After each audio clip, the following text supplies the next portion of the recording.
Netanagari is brought to you by Pagar Khata. Download the app now. कर्मचारियों की हाजिरी हो या वेतन, हाफ डे हो या नाइट ड्यूटी, सबका रखो पूरा हिसाब। पूरे स्टाफ को मैनेज करो एक साथ एक ही ऐप पर। डाउनलोड पगार खाता। अगर आपको पता चले कि नेतानगरी के इस पहले सेशन में बहुत ही मुझे टीवी की विंडो जैसा फील आ रहा है। मुझे पता नहीं मेरे दर्शकों को उतनी विंडो नजर आ रही है कि नहीं। टीवी की विंडो क्या होती है कि टीवी के एंकरों को लगता है कि खूब जितना विंडो वोलेटाइल दिखे, कहीं से आग निकले, कहीं से धुआं, कहीं से पानी, दर्शक उतना ही बंधा रहेगा। पर हमें लल्लन टॉप में लगता है कि at the end of the day अगर कंटेंट जावड़ हो तो पब्लिक चपक के देखेगी। जैसे आप लोगों के लिए हम एक मैटनी शो तैयार करते हैं 2.5-3 घंटे का, जिसको आप शनिवार को देखते हैं। ये मैटनी शो वाला टर्म हमने अपने IIM बेंगलुरु के मित्र प्रोफेसर श्रीराम से उधार लिया। बोले बॉस मेरी दोपहर की नींद चली जाती है तुम लोगों के शो के चक्कर में। आज हम दो अहम मसलों पर बात करने वाले हैं। दो राजनीतिक दल, एक जिसने सबसे ज्यादा लंबे वक्त तक शासन किया लेकिन अभी वो केंद्रीय शासन की परछाई भी नहीं पकड़ पा रहे हैं, और दूसरे जो लंबे संघर्ष के बाद अपने दम पर सत्ता में आए और लगातार काबिज हैं, लेकिन उनके भी खेमे में खदबदाहट चल रही है। और इस पर बात करने के लिए हमारे साथ कई वरिष्ठ लोग जुड़े हैं और कुछ नौजवान भी हैं। वरिष्ठ लोगों के क्रम में सबसे पहले हमारे साथ हैं मशहूर टिप्पणीकार, जिनके लिखने की शैली का मैं मुरीद हूं क्योंकि उसमें एनेक्डोट्स खूब होते हैं। शुष्क, सूखा, ड्राई पॉलिटिकल थ्योरी वाला ज्ञान नहीं होता है। ऐसे राशिद किदवई जी, बहुत बहुत स्वागत है आपका। जल्द ही राशिद जी की किताब आने वाली है रोली बुक से, हाउस ऑफ सिंधिया। इसके पहले इनकी एक किताब आई नेता अभिनेता, और कई किताबें आई हैं, लंबी फेहरिस्त है। And I strongly recommend, not because he is appearing on Netanagari, इसलिए मैं, चूंकि आप पॉलिटिकल किस्से देखते हैं मेरे बांचे हुए, राशिद किदवई के कॉलम्स को पढ़ने पर, राशिद किदवई की किताबों को पढ़ने पर, ये जो लुटियंस का व्हील है जिसमें एक ही साथ एक कोने से तेल लगता रहता है और दूसरी तरफ जंग छाई रहती है, वो कैसे घूमता है आपको समझने में आनंद आएगा। दूसरे वरिष्ठ साथी जो हमारे साथ जुड़े हैं वो एशियन कॉलेज ऑफ जर्नलिज्म में प्रोफेसर हैं, पहले पत्रकार रहे हैं, और मैं उम्मीद करता हूं कि भविष्य में भी वो अध्यापन छोड़कर पत्रकारिता में लौटेंगे। और मैं उम्मीद करता हूं कि एक दिन वो भारत की पॉलिटिक्स की थ्योरीज पे और थ्योरी की शिफ्टिंग पे किताब लिखेंगे अपने आलस को तज कर। विकास पाठक जी, बहुत बहुत स्वागत है आपका। विकास जी को समझ नहीं आ रहा कि ये तारीफ बुलाना है। और हमारे दो मेहमान हैं, प्रेमचंद की कहानी दो बैलों की जोड़ी की तरह, दो कमाल के लोग, मुंबई के मानूस राजदीप सरदेसाई, जिन्होंने आज कुर्ते के रंग में मेरी नकल की है। इससे पहले कि राजदीप बोलेंगे सेम टू सेम। अरे देखिए, आप ये टीवी की आलोचना बंद करिए। पहले बहुत आलोचना आजकल करते हैं आप टीवी की। अब टीवी वाले इतने बुरे नहीं हैं। अरे आलोचना पर बिफरिए मत, आप सत्तारूढ़ दल के नेता नहीं है, पत्रकार हैं। हम दिन भर सबकी आलोचना करते हैं, हमारी भी थोड़ी हो गई तो क्या बुरा है। चलिए चलिए, बिल्कुल कोई प्रॉब्लम नहीं। आपको जो कहना है, आपका शो है नेतानगरी, आप करिए। और दूसरे मेहमान हैं जिनको लल्लन टॉप के नेतानगरी के दर्शक राजदीप के पूरक की तरह देखते हैं, और जोड़ियां ऐसे ही शायद बनती होंगी, वैसे ही राजदीप की जोड़ी को सम्यक करते हैं बादशाहों के शहर आगरा से आने वाले राहुल श्रीवास्तव जी, जो पॉलिटिक्स पर बात करते हैं लेकिन उसमें शायरी का वरक लपेटना नहीं भूलते हैं। आप सबका बहुत बहुत स्वागत है। सौरभ, बस एक बात है कि पिछली बार भी आपने ये प्रेमचंद और मेरा और राजदीप का जिक्र किया था, ये आप हमें हीरा मोती बना रहे हैं। RS RS RS into square, ऐसा है। राहुल श्रीवास्तव RS, राजदीप सरदेसाई RS, ऐसा ही चलता है। मैं आपको बता दूं कि ये जो सौरभ का जिक्र है ना प्रेमचंद का, आप याद रखिएगा, उसमें दो बैलों की एक जोड़ी की बहुत कहानी है। ये हमें दोनों को बैल बुलाते हैं, हीरा मोती। देखिए, तो इसको तारीफ मत समझिए। एक तरफ सौरभ और निखिल, एक तरफ सौरभ और निखिल, दूसरी तरफ राहुल और राजदीप। हम नेतानगरी का पार्ट 2 करेंगे, सीक्वल। जी राशिद भाई, आप कुछ कह रहे थे। मैं कह रहा हूँ उसमें जो प्रेमचंद की कहानी है उसमें निष्ठा का बड़ा जिक्र है, और वो फिर वो वापस आ जाते हैं बहुत हर तरह के जुल्म सह करके, फिर भी हीरा मोती जो है वापस आ जाते हैं। तो आज राजनीति में वो निष्ठा का नामो निशान नहीं है। जिसको जहां मौका मिलता है वग लेता है। जी, बिल्कुल। और मैं ये मान के चल रहा हूं कि तमाम ट्रोलपतियों की निरंकुश क्रूर आलोचनाओं के बावजूद राजदीप और राहुल की पत्रकारिता के प्रति निष्ठा बची और बनी रहेगी, इसलिए ये नाम रखा है भाई। तो प्रेम का नाम है। सूरदास जी कृष्ण को ग्वाले का बेटा बोलते थे राहुल जी, कोई उसमें अपमान नहीं था, नेह था। लेकिन सौरभ, आज 3 लोगों को देख के राशिद, मैं और राजदीप को ज्यादा उचित जो उदाहरण होगा वो शौकीन फिल्म आई थी 1981 में, जिसमें A.K. हंगल, उत्पल दत्त और अशोक कुमार थे। अरे बुढ़ा होगा तेरा, आप बताइए। नहीं, आप लोग तो साक्षात शिलाजीत हैं, कभी बूढ़े नहीं होंगे। बातचीत शुरू करते हैं। राशिद जी, आपने अपनी दखल वाली टिप्पणी में उस ओर इशारा ही कर दिया जिसके बारे में हम विस्तार से बात करना चाहते हैं। कई दफा की है, आगे भी करेंगे, मुझे ऐसा लगता है। एक पार्टी है जो अपने आप को राष्ट्रीय विकल्प के तौर पर पेश करने का मंसूबा पालती है, जो लंबे समय तक शासनकाल में भी रही।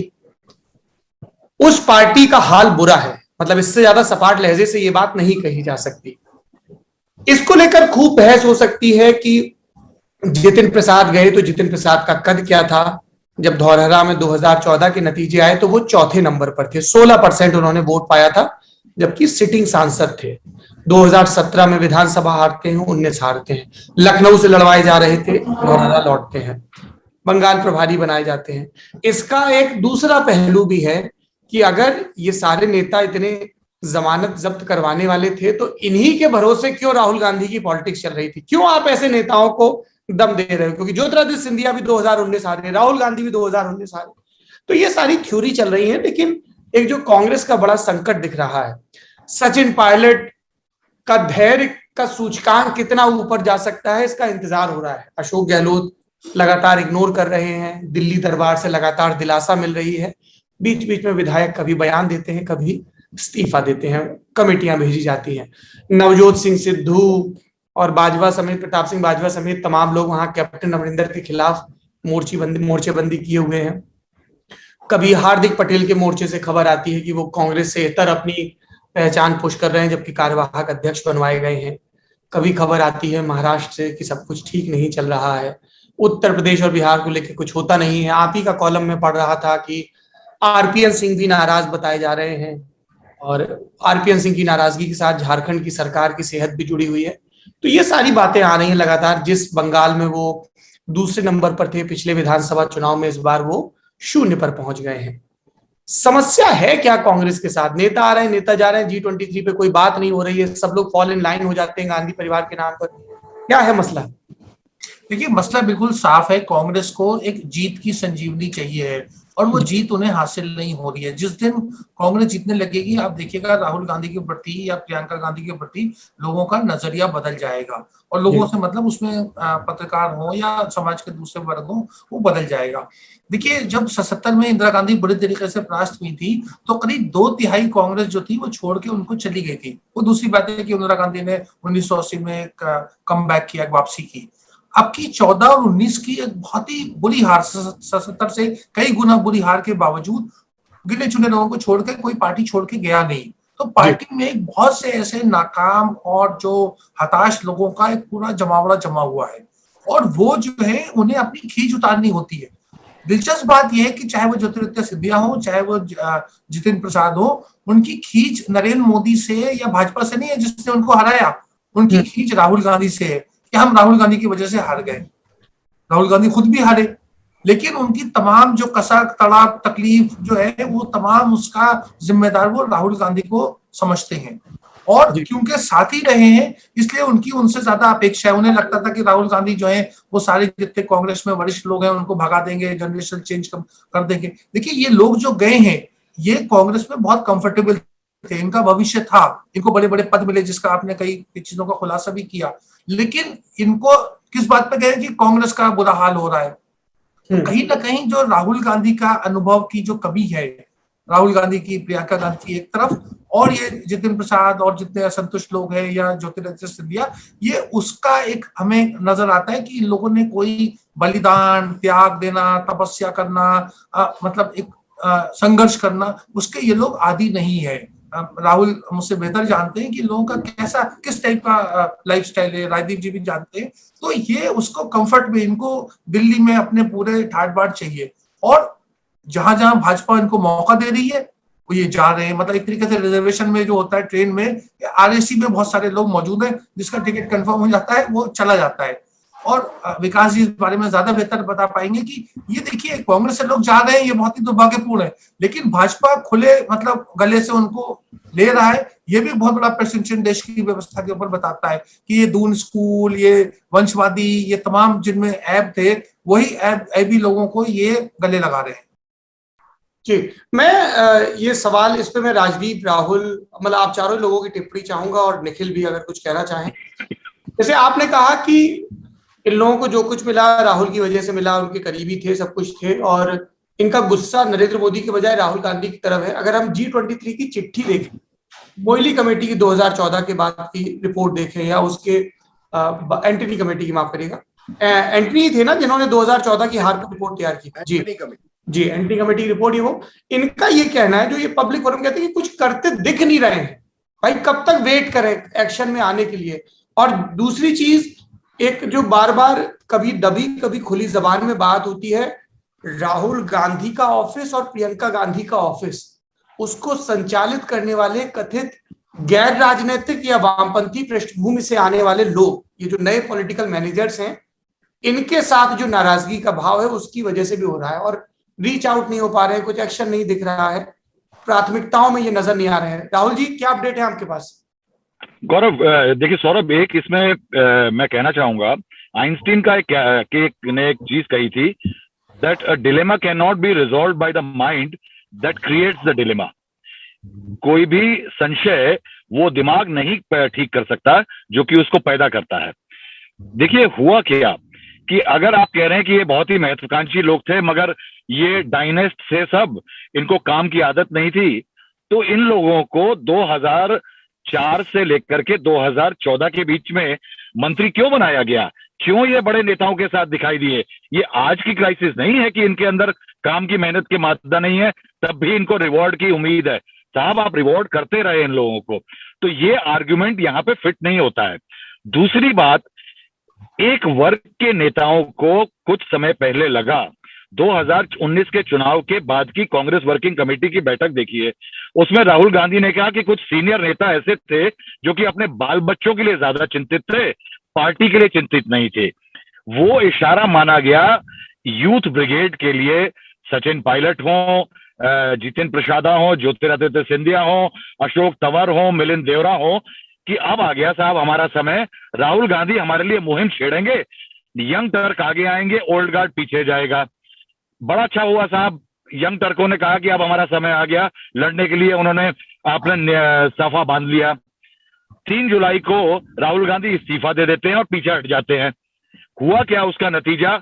अशोक तंवर जो हैं वो हरियाणा में बाहर हो गए, क्योंकि बूढ़े ग्लैडिएटर ने उनको बाहर कर दिया। ज्योतिरादित्य सिंधिया को 2 ग्लैडिएटर ने मध्य प्रदेश में बाहर कर दिया, उनको राज्यसभा की सीट के लाले पड़ गए।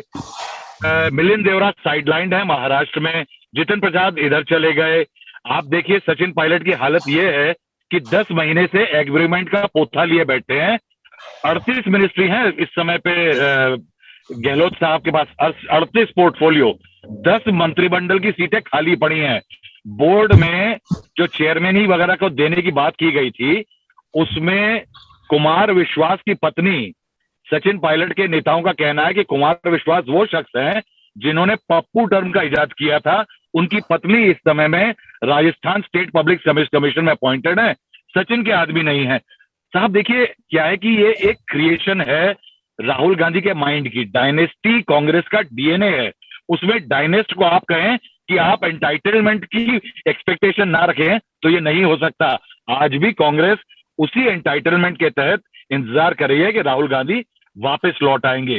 क्राइसिस का डीएनए चेंज होना है सौरभ। यहाँ पे आप सोच रहे हैं कि फोड़े पे अगर आप दवाई लगा देंगे ठीक हो जाएगा, ये होने वाला नहीं है। Rajdeep, your thoughts? देखिए, मुझे लगता है कि कहीं ना कहीं कांग्रेस पार्टी की दुविधा ये है कि ये हमेशा सत्ता की पार्टी रही है। खास करके पिछले 40 वर्षों से संघर्ष की पार्टी नहीं रही। 75 के बाद, इमरजेंसी के बाद इंदिरा गांधी का हाई कमांड कल्चर जो था वो एक सत्ता किस तरह से हासिल हो इसके लिए कांग्रेस हमेशा प्रयास करती थी, कोई संघर्ष की पार्टी नहीं थी। अब राहुल गांधी आते हैं और कहते हैं पावर इज पॉइजन, ये सत्ता जो है वो एक तरह से विष है, पॉइजन है। मैं चाहता हूं कि एक तरह से विचारधारा की लड़ाई हो, आरएसएस के साथ मैं लड़ूंगा, कोर्ट में जाकर उनके मानहानि का मामला अगर वो लगाए मैं उनके खिलाफ लड़ूंगा, नरेंद्र मोदी के खिलाफ मैं ट्वीट रोज करूंगा, और एक तरह से मैं चाहता हूं ये विचारधारा की पार्टी बन जाए जो एक अच्छी अपने, अगर मैं एडिट पेज आर्टिकल लिखता, मैं पत्रकार होता तो बड़ी अच्छी आइडिया है कि देखिए विचारधारा चाहिए राजनीति में, बहुत हो गई सत्ता की राजनीति। लेकिन जो पार्टी आपकी है वो सत्ता की है, वो हमेशा सत्ता के लोभ को लेकर ही लोग उससे जुड़े हुए हैं। अब आप सत्ता के बाहर है तो देंगे क्या लोगों को आप राज्यसभा नहीं दे सकते क्योंकि आपकी सत्ता कमजोर हो गई है, आप उनको मंत्री नहीं बना सकते। तो 2014 के बाद खास करके कांग्रेस की यही दुविधा हो गई कि आपके नेता जो है वो कहते हैं पावर इज पॉइजन, लेकिन आपकी जो सेना है वो पावर चाहती है। अब जैसे राहुल ने बिल्कुल सही कहा कि एक बार राहुल गांधी ने रेजिग्नेशन दे दिया, इस्तीफा दे दिया अध्यक्ष का, तो फिर जो पुरानी कांग्रेसी थे वो तो पावर के लोभी हैं, वो तो पावर पॉलिटिक्स जानते हैं, वो पूरी तरह से पार्टी पर हावी हो गए। और अब एक ऐसी वैक्यूम की स्थिति हो गई है, उसमें ये जो यंग गार्ड है उनके लिए कोई राह ही नहीं नजर आती है। अब वो करेंगे क्या? वो तो पॉलिटिक्स को एक तरह से कॉर्पोरेट करियर की तरह देखते हैं कई लोग उनमें से, कि हम एक तरह से आज डायरेक्टर हैं, कल मैनेजिंग डायरेक्टर बन जाएंगे, तीसरे दिन चीफ एग्जीक्यूटिव बन जाएंगे। और एक तरह से सचिन पायलट की बात में दम भी है, आपने उनको राजस्थान भेजा था और कहा था अध्यक्ष बन जाइए, चुनाव जीतते हैं, लेकिन जब चुनाव जीतते आप गहलोत जी को वहां मुख्यमंत्री बनाते हैं। ज्योतिरादित्य सिंधिया को लगता है कि उनकी भी जगह, जब मध्य प्रदेश जीतते हैं उनके लोगों को आप जगह नहीं देते। तो कहीं ना कहीं ये जो स्ट्रक्चर कांग्रेस का है, इस स्ट्रक्चर में यंग लोगों की जो महत्वाकांक्षाएं हैं और जो पार्टी जिस तरह से चलनी चाहिए, देखिए politics power is part of politics, आपको संघर्ष करना पड़ता है, फाइट करना पड़ता है पावर के लिए। अगर आप एक तरह से बाहर पॉलिटिक्स से जाएंगे, इस्तीफा देंगे, तो फिर बाकी आपकी सेना क्या करेगी? तो I think that is the problem. एक केवल राहुल गांधी को मैं दोष नहीं दूंगा, दैट वुड बी अनफेयर कि ये सब कुछ हो रहा है बिकॉज ऑफ राहुल गांधी। कांग्रेस की जो ग्राफ जो लगातार नीचे जा रहा है वो राहुल गांधी के पहले भी जा रहा था, लेकिन राहुल गांधी में ना वो वोट कैचिंग एबिलिटी है कि मैं वोट लेकर आ सकता हूं। देखिए अगर राहुल गांधी कल वोट, जैसे राशिद ने कहा, कल वोट ला पाए या प्रियंका गांधी वाड्रा वोट ले पाए, ये सभी लोग एक बार फिर कांग्रेस में शामिल हो सकते हैं। लेकिन और एक आखिरी बात, जब कोई निकलता है आपकी पार्टी से, आप कहते क्या, ज्योतिरादित्य सिंधिया निकलते, आप कहते अरे माय डोर्स आर ओपन, मैं कभी भी ज्योतिरादित्य मेरे घर में आ सकते हैं, वो मेरे स्कूल फ्रेंड है, ये वो, मैं उनको सालों से जानता हूं। देखिए आपने कांग्रेस में कल्चर बना दिया जिसमें लोगों की मास कनेक्ट को लेकर आप उनको लीडर नहीं बनाते थे, लेकिन वो गांधी परिवार के कितने नजदीक है, कितने लॉयल है। अब ऐसी स्ट्रक्चर में जब राजनीति बदल गई है, जब राजनीति इतनी कॉम्पिटिटिव बन गई है, वो कल्चर नहीं चलेगा। फिर वो जितिन प्रसाद हो या कोई भी हो, 3 लगातार इलेक्शन डिपॉजिट हारे हैं, ये असलियत भी है। तो आपने ना स्ट्रक्चर बदल दिया और ना ही आपने वो संघर्ष की राजनीति को पावर से जोड़ दिया। तो कांग्रेस के सामने एक बहुत बड़ा क्राइसिस है जो केवल राहुल गांधी की वजह से नहीं है, एक स्ट्रक्चरल वाइडर ऑर्गेनाइजेशनल क्राइसिस उनके सामने आज मौजूद। चलिए विकास पाठक जी, देखिए दोनों, how do you see these remarks and this whole shift? क्योंकि जब हम लोग कांग्रेस के रिवाइवल की बात करते हैं, कई विद्वान आते हैं आप लोगों जैसे, वो ये कहते हैं कि देखिए कांग्रेस को एक संघीय ढांचे की तरफ जाना होगा, सेंट्रल कमांड के भरोसे रहने के बजाय फेडरल स्ट्रक्चर जिसमें कहीं भूपेश बघेल, कहीं अमरिंदर, कहीं गहलोत जैसे नेता फ्लरिश करें जो अपने दम पर आपको सत्ता में ला सकते हो, ये बात होती है। अब लेकिन हम देख रहे हैं कि अमरिंदर सिंह, जिसको हम बहुत ही बुंदेली लहजे में कहें तो सेंट ही नहीं रहे हैं कि राहुल गांधी क्या कह रहे हैं, प्रियंका गांधी क्या कह रही है, वो अपने हिसाब से सूबा चला रहे हैं, क्योंकि उनको पता है कि ये गांधी फैमिली की एबिलिटी की वजह से मैं पावर में नहीं आया। तो उसका ये है, तो आप थियोरेटिकली कैसे देख रहे हैं इस शिफ्ट को और पूरे बदलाव को? देखिए, थियोरेटिकली मैं ऐसे ही देखूंगा, एंड इवन प्रैक्टिकली, जैसे राहुल जी ने कहा, राजदीप जी ने कहा, दोनों चीजों को अगर बातों को मिला के देखा जाए तो हाँ, हाई कमांड स्ट्रक्चर कांग्रेस में जन्मा, ज्यादातर इंदिरा गांधी के दिनों से जन्मा और कई दशक तक चला। बीच में लगा कि वो हट भी सकता है, जब नरसिम्हा राव के दिन थे, जब सीताराम केसरी आए, लेकिन जब सोनिया गांधी वापस आती हैं तो वापस धीरे धीरे कांग्रेस कुछ साल में खड़ी हो जाती है। तो एक लोगों के दिमाग में कांग्रेस में आ गया कि कांग्रेस जो पार्टी है वो नेसेसरीली एक परिवार के इर्द गिर्द चलेगी, नहीं तो बिखर जाएगी, टूट जाएगी। ये कहने को हो सकता है बहुत डेमोक्रेटिक ना हो, लेकिन इतनी बात में सच्चाई जरूर है कि जब तक नेहरू गांधी परिवार वोट लाने में सक्षम था, तब तक ये लॉजिक जो है, नथिंग सक्सीड्स लाइक सक्सेस, कि उत्तर प्रदेश में कांग्रेस साफ हो गई लेकिन आप अमेठी में और रायबरेली में नहीं हरा सकते। अब हुआ क्या है कि ये पुराने जितने भी हमारी धारणाएं थी कि वो जो ग्वालियर, गुना, वो जो पूरा एरिया है सिंधिया स्टेट का, वहां वर्चस्व चलता था सिंधिया परिवार का। आप मानते थे कि अमेठी रायबरेली तो भाई नेहरू गांधियों का ही है। अब स्थिति वो आ गई है कि राहुल गांधी अपना चुनाव नहीं जीत पाए 2019 में। स्थिति ये भी आ गई है कि ज्योतिरादित्य सिंधिया खुद अपना चुनाव हारे। अशोक गहलोत के बेटे वैभव गहलोत जोधपुर से चुनाव हार गए। प्रिसाइसली। तो देखिए, बात ऐसी है कि ये मैं मान भी सकता हूं कि ज्योतिरादित्य सिंधिया बहुत एम्बिशियस ना होते तो वेट कर सकते थे। अब आप सोचिए, जो लेटेस्ट है जितिन प्रसाद, ये सच्चाई है कि चलिए 3 चुनाव हारे हैं, 2004 और 9 में जीते थे, उसके बाद लगातार 3 चुनाव हारे हैं, असेंबली इलेक्शन भी हार गए थे। ये भी सच्चाई है कि बहुत बड़े नेता नहीं माने जाते हैं वो, चाहे जितेंद्र प्रसाद के बेटे हैं, उनकी बहुत ज्यादा यूपी में पहचान नहीं है। लेकिन अगर आप जितेंद्र प्रसाद के पॉइंट से देखें तो एट वन पॉइंट को ये भी कह सकता है कि भाई जो पार्टी का कल्चर पावर का रहा है, जैसे राजदीप जी ने कहा, उनके लिए अब एम्बिशन नहीं, सर्वाइवल का बैटल है। सच्चाई ये भी आप जान ले कि जितेंद्र प्रसाद जब तक कांग्रेस में है, उत्तर प्रदेश से वो नहीं जीत पाएंगे आज की स्थिति में, शायद 10 साल और। लेकिन शायद उन्हें लगे कि अगर मैं बीजेपी से टिकट पा जाऊं तो बीजेपी का जो एक वोट अट जाता है वो कहीं कहीं मुझे मिलेगा, तो शायद मैं पार हो जाऊं। तो ये भी एक फैक्ट है कि उनके लिए ऑप्शंस नहीं, क्योंकि आप ये भी समझिए कि ये जो मैं आपको सौरभ ये बताऊं कि जो कल्चर चला, जैसे कई लोगों ने बहुत ठीक कहा कि ये कल्चर चल गया कि जो बाकी पॉलिटिकल प्रोमिनेंट फैमिलीज हैं कांग्रेसी जो रही हैं, उनके अब जो बेटे होते हैं, बेटियां होती हैं, वो कांग्रेस में आते हैं। आज का कल्चर नहीं है, मतलब जो नोटेबल्स वाला कल्चर कांग्रेस ने कई दशक से पाल लिया था। और राजीव गांधी के टाइम पे भी तमाम लोग, नए लोग आए थे, ऑफ कोर्स, यार सब फैमिली से नहीं थे। अब वो है, परिवार बन गए हैं, वो इसका बेटा, इसकी बेटी, ये सब आएंगे। अब उनमें अगर हम सोचे कि आइडियोलॉजिकल कमिटमेंट या पसीना बहाने का बहुत ज्यादा उनके अंदर मादा होगा, तो मेरा सवाल तो यही होगा कि भाई आप, अगर किसी परिवार ने, किसी व्यक्ति ने बचपन से पावर देखी है, आप किस उम्मीद से ला रहे हैं कि उत्तर प्रदेश में 0 पे है पार्टी लेकिन वो भिड़ जाएगा और चाहे हारता रहे वो भिड़ जाएगा।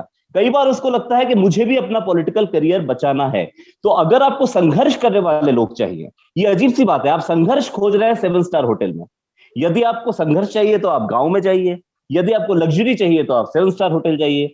जो कॉन्ट्रडिक्शन बन गया कांग्रेस के साथ वो ये है कि हम लेंगे वैसे लोग, उनको सामने लाएंगे, केंद्रीय मंत्री बना देंगे, जैसे कि ये बन गए थे, जितिन जी भी बने थे, MOSHRD, आप केंद्रीय मंत्री तक बना देंगे और फिर बाद में आप बोलेंगे कि भाई ये लोग संघर्ष नहीं कर सकते।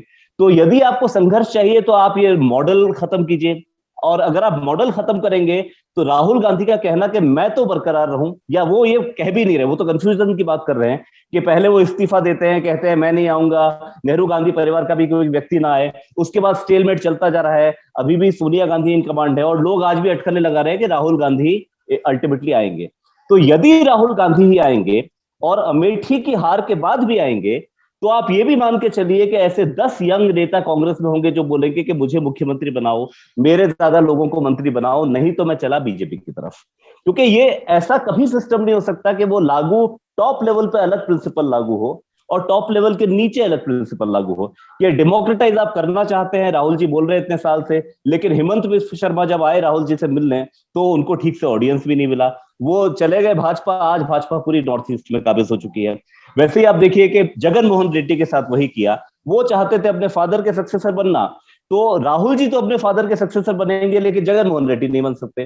तो जो भी प्रिंसिपल किसी जगह हो जाए, क्रिकेट का अगर गेम होगा तो विराट कोहली भी वैसे ही एलबीडब्ल्यू होंगे जैसे कि नया प्लेयर आके होगा। ये संभव नहीं है कि दो रूल चलेंगे। तो कांग्रेस को डिसाइड करना पड़ेगा कि do you want to democratize or do you want to follow this old method. वरना अभी आप देखिए, पहली बार राजनीति में आपको सुनाई देगा कि किसी पार्टी में, पुरानी पार्टी में कौन लोग छोड़ के जा रहे हैं?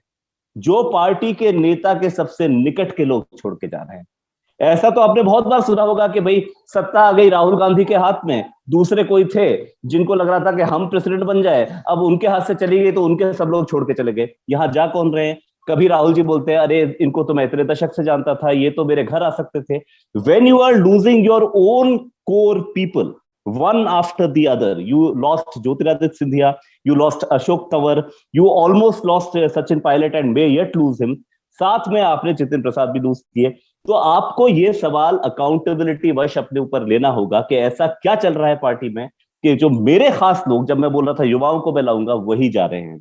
तो मुझे लगता है कांग्रेस के पास एस्केप रूट नहीं है इससे। This is a fundamental question. केवल एम्बिशन बोल के, केवल अपॉर्चुनिटी बोल के हम इसका जवाब नहीं दे सकते।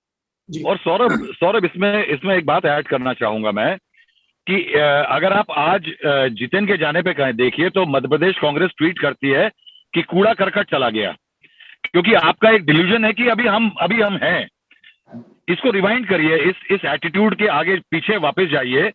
तो 1997 में ममता बनर्जी जब गई थी तो प्रियदर्शन चंद्रदास मुंशी ने मुझे इंटरव्यू में यही कहा था कि क्या बड़ी बात है, आज कांग्रेस बंगाल में 0 है और ममता बनर्जी तीसरी बार मुख्यमंत्री है। 2015 में जब हेमंत बिस्वा शर्मा गए तो क्या बड़ी बात है साहब? कौन है हेमंत बिस्वा शर्मा? कांग्रेस की वजह से जीतते थे, आज वो मुख्यमंत्री हैं, कांग्रेस सत्ता से बाहर है। आप देखिए कि बंगाल में आप टाइप करते हैं चुनाव लड़ने के लिए, ममता को हराने के लिए, उस चक्कर में आप केरल हार जाते हैं। आप ज्योतिरादित्य सिंधिया को कहते हैं कि उनके जाने से क्या हुआ, वो तो डायनेस्ट थे, उनको एंटाइटलमेंट क्राइसिस है। साहब उनको एंटाइटलमेंट क्राइसिस है, मगर आपकी सत्ता तो चली गई। वो कुछ एमएलए लेकर के आपको तो गिरा गए। आप देखिए कि कांग्रेस से बाहर निकलने पे लोग पनप जाते हैं। हेमंत बिस्वा शर्मा पनप गए, ममता ने बीजेपी तोड़ के जाने पे कल्याण सिंह तबाह हो गए, उमा भारती वापस आ गई। आप मुझे बताइए शंकर सिंह वघेला का क्या हुआ? क्या है कि आपका कार्डर, आपका सिस्टम जो है वो सिर्फ एक गणेश परिक्रमा करने के अलावा कुछ नहीं करता है। प्रॉब्लम आपकी है कि dissent at the bottom and void at the top. आप इस क्राइसिस को रिमूव कैसे करेंगे? जी राजदीप आपके पास आएंगे। मेरे साथी निखिल के सवाल हैं आप लोगों के लिए। निखिल। ठीक, अब तक के हमारे सारे गेस्ट्स ने एक वाइड पिक्चर, एक जिसको कहते हैं बिगर पिक्चर पेंट कर दी कि कांग्रेस के अंदर का जो क्राइसिस है और उसकी थियरी को हम समझ गए। विकास जी ने जितिन प्रसाद को लेके काफी स्पेसिफिक होकर के बहुत सारी चीजें कही। हम 2 और कैरेक्टर्स जिनको लेकर के, नेता माफ कीजिएगा, वो लोगों फैसले लेते हैं, सिद्धू, नवजोत सिंह सिद्धू और सचिन पायलट, इन लोगों को लेकर के भी थोड़े पॉइंटेड सवाल रखना चाहते हैं, समझना चाहते हैं कि इनकी यहाँ से कौन से लेसन लिए जा सकते हैं इन दोनों नेताओं के साथ जो एपिसोड होते हैं। पहले हम चलना चाहते हैं पंजाब, जहाँ पे नवजोत सिंह सिद्धू की बगावत को अभी कुछ वक्त हो गया है और वो काफी ओपन है। वो अपने एमएलएस को इकट्ठा करके डेमोन्स्ट्रेट भी करते रहते हैं। कभी उनके घर पे पार्टीज होती हैं, कभी घर पे मीटिंग्स होती हैं, तो वो कभी पब्लिक में भी आते हैं और कैप्टन समन भी किए गए दिल्ली। पहला सवाल हम लोग, मैं राशिद जी अगर आप इसका जवाब दें, और क्योंकि ये बिल्कुल उल्टा है, बाकी नेता कांग्रेस छोड़ के भाजपा में जा रहे हैं, नवजोत सिंह सिद्धू भाजपा के केंद्रीय सत्ता में रहते हुए भाजपा छोड़कर कांग्रेस में आए, तो उनको कुछ प्रॉमिसेस किए गए होंगे। राशिद जी देखिए, ऐसे तकरीबन 15 लोग हैं जो भाजपा, आम आदमी पार्टी और दूसरे दलों को छोड़ के वापस कांग्रेस में आए हैं पिछले, अगर हम 5 साल में लें तो ऐसी बात नहीं कि वन वे ट्रैफिक है। देखिए, बिल्कुल जो राजस्थान और पंजाब की आप बात कर रहे हैं, बिल्कुल एक ही तकरीबन स्थिति है कि वहाँ एक नेता है, बुजुर्ग नेता है, बड़े वरिष्ठ नेता है और एक मतलब यंग लीडरशिप है, वो अपना चाहती है। देखिए, कांग्रेस के साथ समस्या ये है कि कांग्रेस जो भी करे उसको हम बड़े आसानी से दोषी ठहरा देते हैं। एक 79 साल का जो मुख्यमंत्री है वो चुनाव लड़ने जा रहा है। मीडिया का एक प्रेशर ये है कि हाँ, वो कैप्टन अमरिंदर सिंह ही कांग्रेस को निकाल सकते हैं। हार गए तो कहेंगे कि वहां देखिए सेकंड लाइन ऑफ लीडरशिप नहीं डेवलप हुई, जैसा राजदीप जी इशारा भी कर रहे थे राजस्थान में कि सचिन पायलट को वहां मौका नहीं मिला और वहां अशोक गहलोत को मिला। अब अशोक गहलोत को हटा करके सचिन पायलट को कर दे तो कहेंगे कि देखिए उसकी वजह से वहां सरकार चली गई, जैसा मध्य प्रदेश में हुआ कि वो सिंधिया को छोड़ के कमलनाथ की सरकार चली गई। तो बड़ी गिचपिचा मामला है, इसमें कोई आप कोई निष्कर्ष नहीं निकाल सकते हैं। आपने शुरुआत में सौरभ ने वो कहा था कि सोनिया और राहुल गांधी और प्रियंका गांधी के जो पोट्री में लोग हैं उनका इशारा शायद संदीप सिंह और जो अलंकार सवाई और कौशल विद्यार्थी, इन लोगों की तरफ से। देखिए पुराना कांग्रेस का कल्चर है कि कभी भी हमेशा वो कोटरी को या उनके आसपास के लोग होते हैं उनको दोषी ठहराया जाता है, कभी धवन को, कभी फतेहदार को, कभी विंस्टन जॉर्ज को, कि नेता की निंदा नहीं करना चाहते। वो नेता के आसपास लोग हैं कि एज एफ के नेता की समझ ही नहीं है, नेता को कुछ समझ में नहीं आता, नेता इन लोगों के भरोसे रहता है और उसी वजह से गलत। मुझे लगता है कि जब नेता कोई फैसले लेता है तो वो उसके सलाहकार का एक रोल होता है, लेकिन सलाहकारों को दोष नहीं दिया जा सकता। जिस तरह से कामयाबी का श्रेय नेता को मिलता है उस तरह फेलियर का भी, जो उसका हार का जो ठीकरा जो है वो भी नेता पे होना चाहिए। और आखिरी बात मेरा अपनी सोच ये है कि सचिन पायलट देखिए बहुत समझदार और चतुर इंसान है, वो कोई जल्दबाजी में नहीं है, वो पार्टी छोड़ के नहीं जाना चाहते। उन्हें पता है कि चाहे वो केंद्र की राजनीति हो, ज्योतिरादित्य गए, जितिन गए, तो सचिन पायलट का एक क्लेम राष्ट्रीय स्तर पर भी मजबूत हुआ है। राजस्थान में तो उन्हें देर सवेर वो वहां के नेता है ही, तो वो कोई जल्दबाजी में कदम नहीं उठाएंगे, वो बहुत सुलझे हुए और समझदार नेता है, वो पार्टी छोड़ के नहीं जाएंगे। और पंजाब में भी देखिए सारी सत्ता की लड़ाई है, अमरिंदर जीत गए, देखिए सब लोग तैयार हो जाएंगे। तो प्रेशर ग्रुप टाइप होता है कि अमरिंदर का एक मिजाज ऐसा है कि वो लोगों को ध्यान नहीं दे रहे थे और अब उनसे कहा गया कि थोड़ा सा आप लोगों को तवज्जो दें, सबको साथ लेके चले, वो कर रहे हैं। देखिए अगर निखिल और आपका पंजाब और राजस्थान का अगर आप उदाहरण ले, ऐसा नहीं है कि कांग्रेस में गुटबाजी नहीं थी। आप कांग्रेस में इंदिरा गांधी के जमाने में भी देखिए बहुत कम मुख्यमंत्री पूरे 5 साल का कार्यकाल कंप्लीट करते थे, लेकिन तब हाई कमांड मजबूत थी। तो हाई कमांड महाराष्ट्र जैसे राज्य में बाबा साहेब भोसले को कल मुख्यमंत्री बना सकती थी, अंतुले को बना सकती थी, तीसरे दिन वसंत दादा पाटिल को बना सकती थी। वो एक तरह से कांग्रेस, एक तरह से हाई कमांड कल्चर जो बात की गई, वो कांग्रेस की एक तरह से ताकत भी थी और आज कमजोरी बन गई है। क्योंकि जब आपकी हाई कमांड कमजोर बन जाती है तो आप मैनेज नहीं कर पाते। एक तरफ सिद्धू और दूसरी तरफ अमरिंदर, आप कैसे मैनेज करोगे? सिद्धू का डायरेक्ट कनेक्शन गांधी परिवार से है, अमरिंदर कहते हैं कि मैं 4.5 साल से मुख्यमंत्री रहा हूं, चुनाव मेरे अंडर लड़िए। अब आप उसको कैसे मैनेज करेंगे? आप मैनेज करेंगे अगर आप सत्ता में होते, केंद्र में सत्ता में होते, आपकी हाई कमांड मजबूत होती तो सब कुछ ठीक हो जाता। तो आप किसी को यूनियन मिनिस्टर बना देते, दूसरे को मुख्यमंत्री या उप मुख्यमंत्री बना देते। आज अगर केंद्र में सरकार होती तो आप गहलोत को मुख्यमंत्री बना देते, सचिन को बड़ा यूनियन मिनिस्टर या वाइसा वर्सा। पर क्योंकि आप ये सब सेंटर में जब कांग्रेस कमजोर हो जाती है तो ये गुटबाजी बढ़ जाती है। और आज और एक प्रॉब्लम है, क्योंकि एक स्ट्रक्चर जैसे मैंने कहा बन गया है जिसमें कांग्रेस देख रही है under Rahul Gandhi long term 20 साल बाद, ये 20 साल 25 साल की आइडियोलॉजिकल वॉर है मोदी जी और आरएसएस के खिलाफ। कांग्रेस ही तो शॉर्ट टर्म चाहते हैं कि आज केरल का चुनाव मैं कैसे जीतूंगा, पुडुचेरी कैसे जीतूंगा, क्या होगा। तो आप शॉर्ट टर्मिज्म और लॉन्ग टर्मिज्म में फंस गए हैं। बीच में आप कोई स्ट्रेटेजी नहीं है। बंगाल में आपकी क्या स्ट्रेटेजी थी लेफ्ट के साथ जब आपने गठबंधन किया, और वहां केरल में आप उनके खिलाफ लड़ रहे हैं, कोई स्ट्रेटेजी बगैर। और जितिन प्रसाद की बाकी बातों से मैं नहीं सहमत हूं, लेकिन वो ये कह सकते हैं कि आप एक तरफ महाराष्ट्र में तो आपकी शॉर्ट टर्म स्ट्रेटेजी होती है कि शिवसेना के साथ हम इस गठबंधन में रहेंगे, लेकिन मुझे कहते हैं विचारधारा की लड़ाई आप लड़िए 25 साल की। देखिए what is sauce for the goose should be sauce for the Gander. जो आप जितिन प्रसाद को कहते हैं वो आपको भी फिर अमल करना पड़ेगा। Politics has changed, it is about power. यही तो मुसीबत एक जमाने में जनसंघ की हुआ करती थी। Jansangh also saw itself as a party which would 25-30 years from now we will come to power. Under Modi, BJP is a party of today कि आज कैसे चुनाव जीतेंगे अमित शाह, आज कैसे चुनाव जीतेंगे वो राहुल गांधी के नेतृत्व में कांग्रेस को तय करना है। क्या हम पार्टी ऑफ सत्ता है या पार्टी ऑफ संघर्ष है? Are we an ideological party? But the real problem whether it is Punjab, whether it is Rajasthan, कि आपका सेंट्रल हाई कमांड कमजोर है। इसीलिए नवजोत सिंह सिद्धू जो केवल 4 साल पहले आपके पार्टी में आए हैं, कोई इतने बड़े नेता नहीं है, लेकिन वो दिल्ली आकर एक तरह से आपको कह सकते हैं आप यहाँ नेतृत्व बदल कीजिए या कुछ ना कुछ बदलाव कीजिए, और आपको अमरिंदर को दिल्ली समन करना पड़ता है। या अशोक गहलोत कह सकते हैं I will not come to Delhi as working president of Congress, मैं राजस्थान में ही रहूंगा।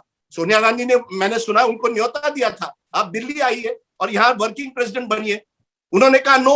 क्या आप सोच सकते हैं कि कोई ऐसा कह सकता था टू इंदिरा गांधी या Rajiv Gandhi also? But today it is a weak high command. हमें ये हाई कमांड कल्चर जो कांग्रेस का है, उनकी स्ट्रेंथ और वीकनेस है, आज की तारीख में इट इज अ वीकनेस। हमारे पास 2 पॉइंटेड सवाल और हैं, एक तो राहुल जी के लिए। सर बोलिए, मैं आपके पास आ रहा हूं। यहाँ पे राजदीप की बात में ऐड करना चाहूंगा। देखिए, ये एक टाइम आता है किसी भी पॉलिटिकल पार्टी में जब उसका सेंटर और नेता बहुत स्ट्रांग हो जाता है।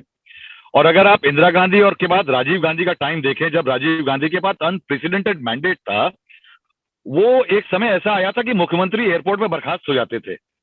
और उस समय पे एक सेंस ऑफ एक कोटरी जो बनी, जिसको राज्यसभा कोटरी कहा जाता था, कि ग्रास रूट पे काम करने वाले मास लेवल लीडर्स को दरकिनार करके एक बहुत शोकेस्ड बड़ा सेंट्रल टॉप बनाया गया।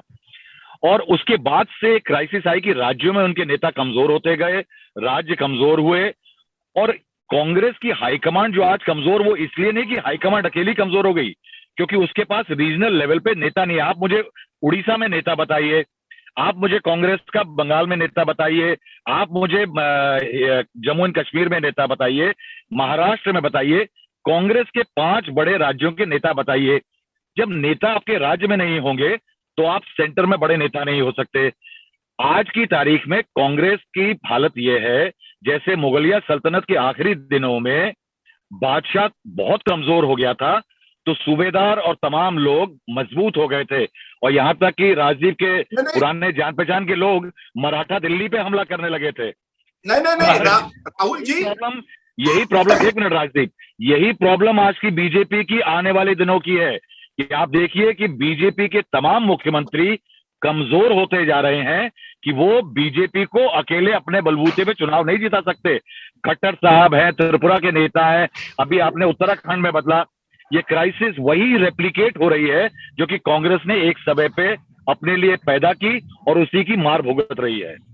वही तो है ना, राहुल गांधी एक तरह से आप कह सकते हैं इंदिरा गांधी की जो लेगेसी विरासत है वो यही थी हाई कमांड कल्चर, जिसकी वजह से ऑर्गेनाइजेशन कमजोर हो गया। आपने मास लीडर्स बनाए नहीं। आज 9 ऐसे व्यक्ति हैं जो कांग्रेसी एक जमाने में थे लेकिन मुख्यमंत्री हैं कांग्रेस को छोड़कर। के चंद्रशेखर राव तो बड़े यंग थे जब छोड़ा, लेकिन जगन मोहन रेड्डी लीजिए, ममता बनर्जी लीजिए, अब हेमंत बिस्वा शर्मा लीजिए।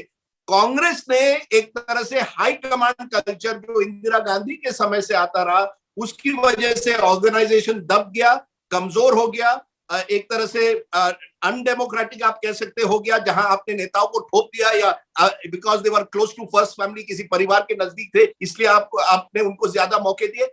लेकिन अगर आप उसे आज डेमोक्रेटाइज, जो विकास कह रहे थे, आज डेमोक्रेटाइज करना चाहे, जो राहुल गांधी की आइडिया बहुत अच्छी है, लेकिन ये थ्योरी है। प्रैक्टिकल क्या है? प्रैक्टिकल रियलिटी ये है कि ये सत्ता की पार्टी है और आपको चुनाव जीतने हैं। अब केरल में अगर 20 दिन पहले चुनाव के आप लास्ट मिनट 60-70 नए चेहरे लगाते हैं जिसमें 50 लोग फिर हार जाते हैं, आप कैसे करें? आप नए लोग लाइए, लेकिन आपको एक स्ट्रक्चर बनानी पड़ेगी। और कांग्रेस जैसे पार्टी को मुझे लगता है हाउस ऑफ टाटास की तरह पुराने और नए दोनों को साथ लेकर करना पड़ेगा। ये केवल ओवरनाइट क्रांति की पार्टी नहीं है जिसे आप टोटली रेवोल्यूशनाइज कर सकते हैं। अगर करेंगे तो ये खत्म हो जाएगी और एक नए स्वरूप में आएगी, कहीं रीजनल पार्टीज में या किसी और शेप में। लेकिन इस पार्टी को एक तरह से इट्स अ ग्रेट ब्रांड। आप जानिए, अभी भी कांग्रेस एक जिंदा ब्रांड है, लेकिन ब्रांड को री इन्वेंट करना पड़ता है बार बार।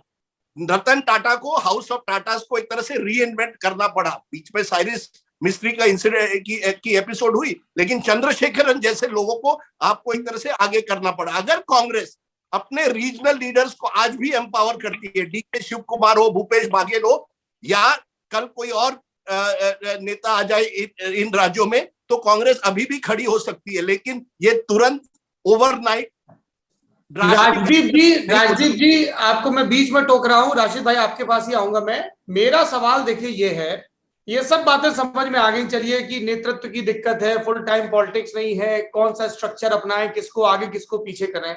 और जो आपने अपनी किताब में भी लिखा था कि राहुल गांधी ने आपसे पूछा कि जब नरेंद्र मोदी मेरी उम्र के थे तो कहां थे, नहीं वो गलत है। अगर आप भरोसे बैठे हैं कि जब किस्सा बताइए और हम 20 साल तक बने रहेंगे तो ऑटोमेटिकली लोग हमारे गले में आके हार डाल देंगे, तो वो गलत है। He does not understand Indian electorate.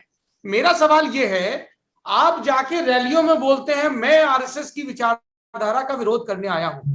आपको लगता है कि जो कोई उज्ज्वला से लाभान्वित हुआ है या पहले इंदिरा विकास योजना से लाभान्वित हुआ है या अखिलेश यादव की समाजवादी पेंशन स्कीम से लाभान्वित हुआ है या किसी भी ऐसी स्कीम से, वो आरएसएस की विचारधारा से आप लड़ रहे हो, उसको क्या लेना देना है आपके? मेरा सवाल ये है कि राहुल गांधी रिवाइव करें या कोई भी रिवाइव करे, जब आप बात विचारधारा की करते हो, क्या है कांग्रेस की विचारधारा? ये तो बड़ी अम्ब्रेला ऑर्गेनाइजेशन था। कभी ये भयानक राइट विंगर हो जाता था, वही वीर बहादुर सिंह थे, वही दंगे हुए, पीएससी कांड हुआ, कभी ये भयानक लेफ्ट विंगर हो जाते थे। तो ये तो शिफ्ट करते रहते थे अपने अपने फौरी और तात्कालिक दबावों के साथ। व्हेन राहुल गांधी सेज कि हम विचारधारा की लड़ाई लड़ रहे हैं, 20 साल लगेंगे, आपका नैरेटिव क्या है? आप पब्लिक के पास क्या कह के जा रहे हो? वो नैरेटिव तो पब्लिक पकड़ नहीं रही है। राशिद जी, राजदीप, वेलकम टू यू। नहीं, मैं तो सिर्फ एक बात ये कह रहा था कि बहुत कुछ राहुल गांधी के बारे में कहा। आपको सौरभ या यहाँ जितने हमारे पैनल में हमारे मित्र मौजूद हैं, कभी आपको कोई एक ऐसा वोटर मिला है जो उस वोटर ने ये कहा हो कि मैं अगर कांग्रेस का नेतृत्व राहुल गांधी, सोनिया गांधी के पास में नहीं होता तो मैं नरेंद्र मोदी को छोड़ के मैं कांग्रेस को वोट दे देता? आपको कोई ऐसा आदमी मिला है? राशिद जी, मुझे कई ऐसे लोग मिलते हैं जो नरेंद्र मोदी सरकार की नीतियों से अगर नाखुश हैं तो वो कहते हैं कि लेकिन जाएं तो जाएं कहां, दूसरी तरफ तो राहुल गांधी है। नहीं, तो मैं आपको बता दूं, ऐसे लोग हमेशा भाजपा को ही वोट देंगे। तो इसलिए मैं आपको यही पॉइंट कह रहा था कि कांग्रेस की नेतृत्व जो है, यहाँ बहुत विद्वान लोग बैठे हुए हैं, अगर आज कांग्रेस का नेतृत्व भूपेश बघेल को मिल जाता है, कैप्टन अमरिंदर को मिल जाता है, अशोक गहलोत को मिल जाता है, मुकुल वासनिक को मिल जाता है, तो क्या आपको लगता है कि देश का मतदाता कांग्रेस को वोट देने लगेगा? नहीं, सवाल ये है नहीं, लेकिन राशिद भाई, सौरभ ने वर्ड यूज किया अम्ब्रेला, जो रजनी कोठारी का वर्ड था। कांग्रेस अम्ब्रेला, छत्र छाया, कांग्रेस की छत्र छाया में फिर आप अंबानी अडानी के नजदीक भी हो सकते हैं और कांग्रेस में हो सकते हैं। मुरली देवरा जो बिजनेसमैन अंबानी परिवार के करीब थे, वो भी कांग्रेस में थे, और ऐसा कांग्रेस भी था जो एक तरह से लेफ्ट सोशलिस्ट लोग भी अपनी तरफ करता था। अब क्या हुआ है, ये जो बिग टेंट अम्ब्रेला पार्टी जो है वो नीश ब्रांड बन रही है और वो धीरे धीरे इतनी लेफ्ट ऑफ सेंटर बन रही है कि जो सेंटर स्पेस है, अब देशभक्ति जैसा हमने अब इंदिरा गांधी की एक तरह से हमने उनको क्रिटिसाइज किया कि हाई कमांड कल्चर, लेकिन इंदिरा गांधी जानती थी कि देशभक्ति जो है, ये जो आइडियोलॉजी है वो मेरी होगी। So she was able to create in a sense a vote bank in a way, या आप कहिए एक अम्ब्रेला पार्टी कहिए।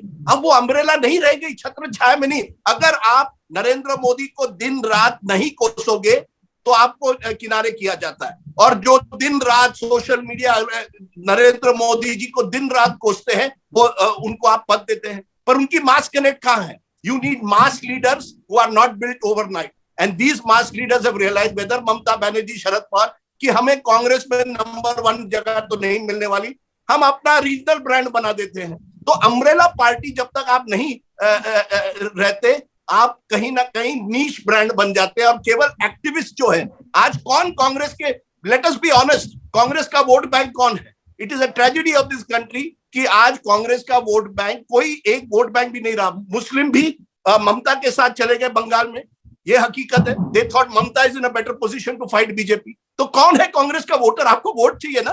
Congress vote has gone up from 9.4 crores to 11 crores in Lok Sabha in last 12 years. BJP has gone, I think, from 8 or 7 or 8 to 21 crores. They have taken your vote, your Dalit vote, your ST vote, your Muslim vote has gone to regional parties. ये हकीकत है, ये सच्चाई है। तो it is all very, विचारधारा आपने सही कहा, विचारधारा क्या है आपकी, ये भी बताइए ना। What is your, it can not be only anti Modism. मैं राशिद जी, आप इसमें बिल्कुल देखिए, विचारधारा नैरेटिव है जिसको लेके लगता है आपको कि अगले 5 साल 10 साल में Congress can challenge BJP formidably if at all. देखिए, जब तक धर्म, आस्था, धर्म और राजनीति का मिश्रण होगा, कांग्रेस वो हमेशा भाजपा से पीछे रहेगी। देखिए, मैं और राहुल दोनों उत्तर प्रदेश से आते हैं, हमें पता है वहां की क्या स्थिति है। देखिए, यहाँ के ऊपर कांग्रेस कुछ भी कर ले, राहुल गांधी ने मंदिर जाके भी देख लिया, तिलक लगा के भी देख लिया, जनेऊ करके भी देख लिया, लेकिन वो हमेशा इन मामलों में भाजपा की बी टीम रहेंगे। जितिन प्रसाद ने, देखिए, मुझसे खुद कहा था और मैंने उसने लेख में भी उल्लेख किया, उन्होंने कहा जब उनको लोकसभा का टिकट दिया तो पड़ोसी 2 जो लोकसभा की कॉन्स्टिट्यूएंसीज थी, वहां से एक जगह से कैसर जहां और एक जगह से वो उनको जफर अली नकवी को टिकट दे दिया, और उस बात को लेके वो बड़े चुप थे कि देखिए 2 मुस्लिम कैंडिडेट मेरे दाएं बाएं हैं, एक सीतापुर में, एक वो लखीमपुर खीरी में, मैं कैसे जीतूंगा। ये धारणा देखिए कांग्रेस में भी है। तो मेरा मानना ये है कि आस्था और धर्म, देखिए पहले आटे में नमक मिलाया जा रहा था, आज तो नमक में आटा मिला हुआ है। तो ये कांग्रेस की एक बहुत बड़ी कमजोरी है। वो चाह के भी कुछ भी ले आए, वो कुछ भी ले आए, कुछ भी ले आए, आस्था के सामने कोई नहीं टुकता है। हम अपने आसपास देखें, चाहे वो बांग्लादेश हो, चाहे पाकिस्तान हो। राशिद जी, आप आस्था की बात कर रहे हैं, यही इंदिरा गांधी देवराहा बाबा के पांव पे जाकर गिरती थी। आटे में नमक की बात मैंने बता दी है। नहीं, मिलाया था। हाँ, मैं कह रहा हूँ कि आस्था तो विश्व हिंदू परिषद के कार्यक्रम में यही इंदिरा गांधी पहुंची थी। तो ऐसा नहीं कि ये लोग उस रास्ते पे चले नहीं थे, भिंडरा वाले को यही लोग लेके आए, इन्हीं ने इस्तेमाल किया। तो वो अब वो नहीं चलेगा ना साहब, हम ये चीज नहीं करते हैं। मेन चीज ये है कि जिस पब्लिक का imagination you want to catch, उसमें आप सोचो कि हम सिर्फ एक को अटैक, आपका नैरेटिव में सब चीजें आएंगी ना। आपको पर्याप्त, अगर आपका अपोजिशन बार बार ये कह रहा है कि आप पर्याप्त भारतीय नहीं हो, आप पर्याप्त हिंदू नहीं हो, तो आप कैसे काउंटर करोगे उसको? आपने काउंटर करने की कोशिश की, गुजरात में आप जनेऊधारी ये सब बता, पर वो नहीं काम किया। जी विकास पाठक जी। हाँ सौरभ जी, इसमें मैं 2 बहुत महत्वपूर्ण बातें कहना चाहूंगा। पहली चीज, हाँ ये बहुत 2 जरूरी बातें। एक ये हुई विचारधारा की बात। विचारधारा की बात अगर इंपॉर्टेंट है, पहली चीज, अगर कांग्रेस डिसाइड करे कि चलो हम अम्ब्रेला ही सही, लेकिन एक आध बिंदु हैं जिनको हम एग्री नहीं कर सकते, हम अम्ब्रेला पार्टी होंगे, लेकिन हमारे यहाँ साध्वी प्रज्ञा जैसे की कोई जरूरत जगह नहीं है, ना ही हम उनको टॉलरेट करेंगे पब्लिक लाइफ में। तो विचारधारा को बाहर फैलाने के लिए आपके पास कैडर बेस कौन सा है? दिक्कत ये हो गई है राहुल गांधी के साथ कि राहुल गांधी ऐसे एक्ट करते हैं, माफ कीजिएगा मैं इसलिए बोल रहा हूं कि मैं खुद सोशल साइंस का स्टूडेंट जेएनयू में रहा हूं, तो राहुल गांधी जी वैसे करते हैं जैसे सेमिनार में प्रोफेसर करता है। उनका एस्पिरेशन वो लगता है कि कमिटी रूम में अक्सर क्या होता है, नॉर्मेटिव बातें चलती है, how the world should be with a panoramic view of society and the world.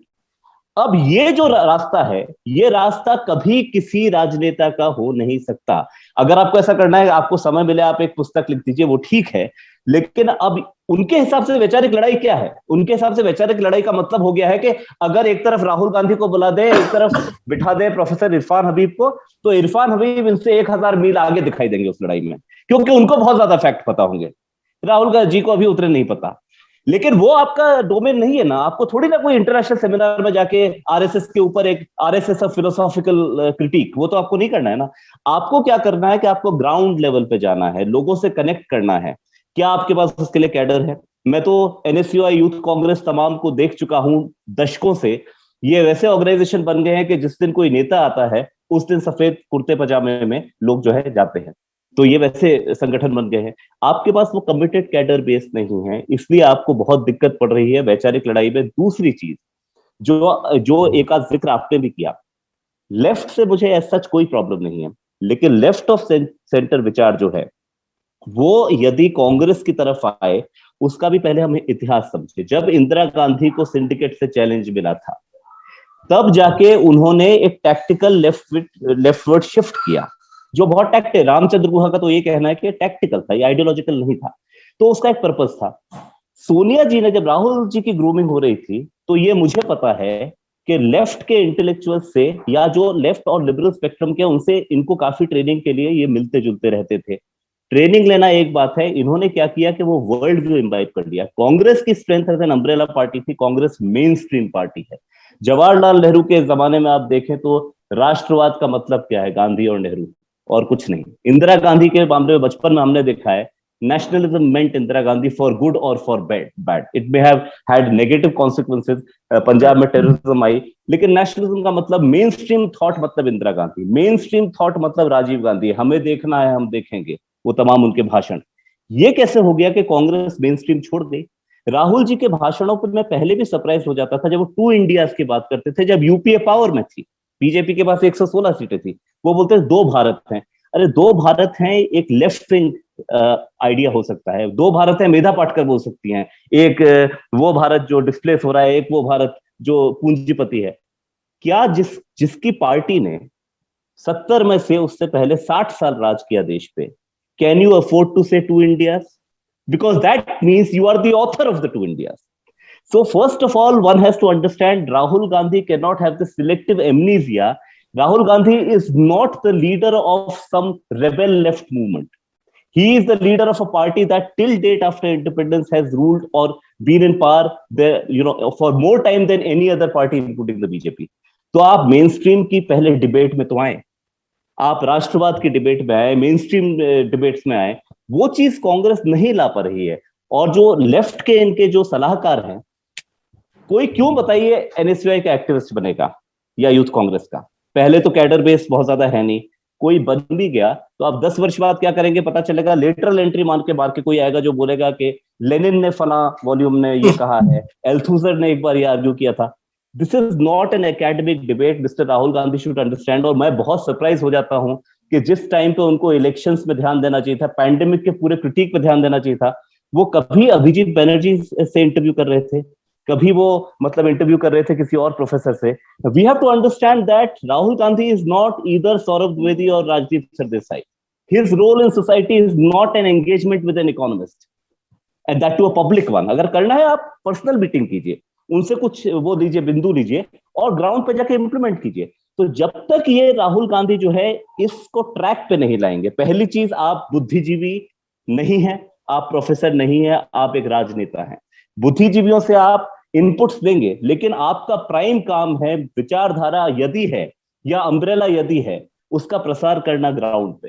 Ground पे तो प्रसार कहीं है ही. आप यूपी पे जाइए तो आपको कौन कांग्रेसी दिखाई देता है? मैं तो यूपी में इतने चुनाव कवर कर लिए, इतनी बार घूम के आ गया, मुझे कांग्रेस का कार्यकर्ता नहीं नजर आता यूपी के अंदर. ऐसा है विकास जी, it's not as if Indira did not have left intellectuals around her. The likes of Raj Thapar and all, there were lots of people in and around her. Problem is Indira Gandhi was wise enough to understand this. Only one line.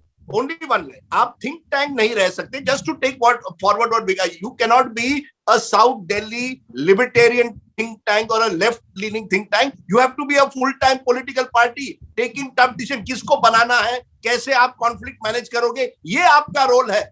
You cannot be Rajdeep Sardesai and interview. बिल्कुल ये राजदीप जी, समय की कमी है. राशिद जी एक आखिरी आपसे remark चाहेंगे कि कांग्रेस के अंदर, खासतौर पर गांधी परिवार के अंदर जो अभी जिच नजर आ रही है ना, आपने 24 अकबर रोड में भी तमाम किताबों में विस्तार से लिखा है, वो डायलेमा क्या है? राहुल का इंतजार या प्रियंका के मजबूत होने का इंतजार या सोनिया गांधी, मतलब क्या है? क्योंकि अगर हम ये मान भी लें, जो कई लोगों को सत्य भी लगता है कि ठीक है कभी चुनाव हारते हैं, कभी जीतते हैं, कभी मुश्किल फेस, कभी नहीं, but they are the glue, वो बाइंडिंग फोर्स वही है, वरना तो सिर्फ डबल शुरू हो जाएगी. तो भविष्य क्या नजर आता है? क्योंकि खदबदाहट तो होती होगी, बातचीत होती होगी उनके इर्द गिर्द के लोगों में भी.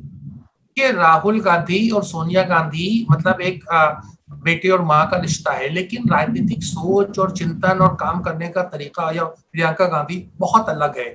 और यही सबसे बड़ी समस्या है कि सोनिया गांधी ने क्या करा, जैसे राजदीप सरदेसाई कह रहे थे, एक अम्ब्रेला क्रिएट किया, उसमें उन्होंने जो डीएमके, जिसको राजीव गांधी असैसिनेशन से भी जोड़ा गया था, तो तमाम राजनीतिक दलों को वो साथ लेके आई. और आखिरी उनकी जो इनिंग में उन्होंने एक तरीके से शिवसेना के साथ भी हाथ मिला करके वहां कांग्रेस को सत्ता का सुख दिया. तो एक उनका अलग मॉडल है. राहुल गांधी की सोच बहुत अलग है और वो तमाम चीजों में कन्फ्रंटेशन चाहते हैं, वो कंसेंसस नहीं चाहते. वो जेन्युइनली फील करते हैं कि नरेंद्र मोदी का वो एक दूसरा चेहरा नहीं बनना चाहते. वो कहते हैं कि एक व्यक्ति जो है, जो स्लोगन है कि मोदी है तो मुमकिन है, तो वो कहते हैं कि राहुल है तो मुमकिन है, ऐसा नहीं होगा. राहुल गांधी कह रहे हैं कि सबको उसमें भागीदारी होनी पड़ेगी, सबका एफर्ट होना पड़ेगा, और वो सिविल सोसाइटी और उनका मैंने काफी चीजों लोगों से भी पता किया और इंटरेक्शन से कि वो उनकी उसमें बड़ी गहरी सोच है और उन्हें कोई वो सत्ता लोलुप भी नहीं है। उन्हें लगता है कि सत्ता अगर 5 साल बाद आए, 10 साल बाद आए तो भी कोई उन्हें आपत्ति नहीं है। लेकिन जैसा हमारे तमाम पैनलिस्ट ने कहा कि कांग्रेस पे वो इंतजार नहीं है, तो एक तरीके से कांग्रेस के अंदर ही एक थॉट लेवल के ऊपर दो लोगों को बड़ा अलग अलग उनकी रीडिंग और असेसमेंट है कि राहुल गांधी की सोच बहुत अलग है और कांग्रेस कार्यकर्ता की या सोनिया गांधी की या प्रियंका गांधी की सोच अलग है। और यही कांग्रेस का एक बहुत बड़ा एक समस्या की जड़ है कि एक सोच नहीं है, चाहे वो आरएसएस हो चाहे वाम दल हो, एक सोच होती है। Can I ask all of you one small question? छोटा सा सवाल मैं आप सबको पूछूं। कल आपने इस पूरे कॉन्वर्सेशन को राहुल गांधी केंद्रित किया है। अगर कल राहुल गांधी सीन से हट जाते तो क्या आपको लगता है कांग्रेस रिकवर कर जाएगी ओवरनाइट? मुझे लगता है हमारी राजनीति बदल गई। राजदीप देखिए, ये राशिद ने भी कहा और मैं इस बात से ही सबसे बड़ी नाइत्तेफाकी रखता हूं। 1984 में बीजेपी नाम की पार्टी के 2 सीटें आई। अटल बिहारी वाजपेयी जैसा नेता पीछे हट जाता है और अडवाणी को आगे कर देता है। क्या उस टाइम पे ये कभी उन्होंने नहीं सोचा था अरे भाई बिना वाजपेयी के तो डूब जाएंगे? वाजपेयी से कोई बड़ा नेता था उनके पास उस टाइम पे? क्या है कि आप सोच ही छोड़ चुके हैं कि हमारा आगे कुछ और हो ही नहीं सकता। देखिए सौरभ ने भाई एक सेकंड आप संगठन में बात कहते हैं आज से कुछ साल पहले। अरे भाई आप लोग कंसिस्टेंट रही है। टीवी ट्रेनिंग नहीं है। अरे एक सेकंड राहुल जी, एक सेकंड ये नेता लग रही लल्लन टॉप बहुत बड़ा उदाहरण दिया है। सुनिए तो राजदीप जी, अरे राजदीप जी एक सेकंड, ये नेता नगरी है, लल्लन टॉप है, सब लोग आराम से एक दूसरे की बातें, ये टीवी थोड़ी है मी फर्स्ट मैं ये कह रहा हूँ। अरे सुन एक सेकंड आपने हीरा मोती में मतभेद करा दिया। नहीं अरे ये लोग कई बार जब हमें दूर से लगता है कि ये लोग सींग भिड़ा रहे हैं, तब दरअसल ये लोग एक दूसरे को खुशी कर रहे होते हैं सींग से। ठीक है, मैं ये कह रहा हूँ कि नेता नगरी में 3 विषय हैं। एक विषय के लिए हमने 30 मिनट का समय सोचा था, हम 1 घंटे 5 मिनट से उस विषय पे बात कर रहे हैं। अभी हमें भाजपा पे बात करनी है, कांग्रेस पर हम फिर आएंगे जब कोई पार्टी छोड़ेगा, कुछ होगा। फिलहाल मैं वो तो होता रहेगा सौरभ। मैं लेकिन एक शेर जरूर कहूंगा। शेर से खत्म फैज साहब ने कहा है कि जरा इनको एहसास जिल्लत करा दे, जरा इनकी सोई हुई दुम हिला दे। दूसरा अलामा इकबाल ने बहुत बढ़िया बात कही थी कि हजारों सालों से नरगिस अपनी बेनूरी पे रोती है, बड़ी मुश्किल से होता है चमन में दीदावर पैदा। राशिद किदवई जी, आप इस पूरी बातचीत में जुड़े, आपने कांग्रेस से जुड़े इनसाइट्स हमारे साथ शेयर किए, बहुत बहुत शुक्रिया आपका। Thank you so much sir.